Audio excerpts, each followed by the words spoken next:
A controversial move is brewing in the UK, and it's got everyone talking. Ed Miliband, the Energy Secretary, is considering a plan that could spark a heated debate.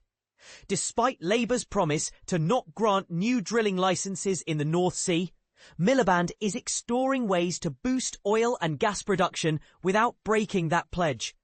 The strategy, which is set to be unveiled soon, is a delicate balancing act. On one side, climate activists are pushing for an end to all drilling, while on the other, Donald Trump is urging the UK to drill, baby, drill. It's a tricky situation, and the government is under pressure to find a solution that satisfies both environmental concerns and economic interests. A government spokesperson emphasised their commitment to the manifesto, stating no new licences for new fields, and will ensure existing fields operate for their full lifetime. But here's where it gets interesting. Miliband has been working on proposals to maximise the lifespan of existing fields without allowing new exploration. Labour's manifesto clearly stated no new licences for new fields, yet ministers are now navigating a path to implement that promise while also reaping economic benefits from the existing industry. Oil and gas companies based in North East Scotland employ around 30,000 people, so the stakes are high. Officials have been considering various proposals, including one that might incentivise companies to explore and drill in previously abandoned areas of the North Sea. This plan, initially proposed by Professor John Underhill, an energy transition expert, suggests issuing bespoke licenses to companies to explore and produce hydrocarbons in unprofitable areas. Underhill's plan aims to incentivize companies with existing infrastructure, like gas pipes, to return to old fields and extract more fuel.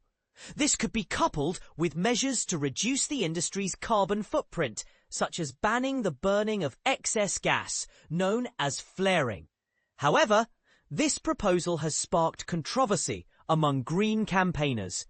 Tessa Khan from the climate group Uplift argues that focusing on diminishing oil and gas reserves, allies of the Energy Secretary emphasise that no final decisions have been made yet.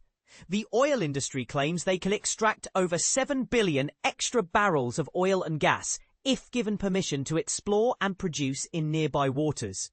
But environmental campaigners argue this would only recover negligible amounts of fuel and distract from the transition to renewables. The controversy doesn't end there.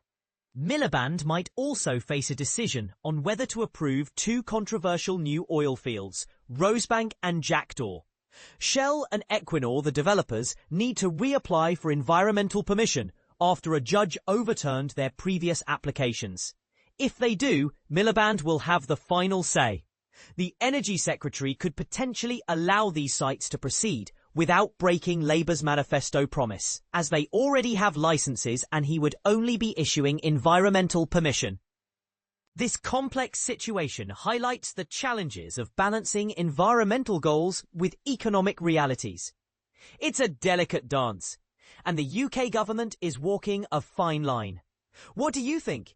Should the UK prioritise its climate commitments or its economic interests? The debate is open, and we'd love to hear your thoughts in the comments.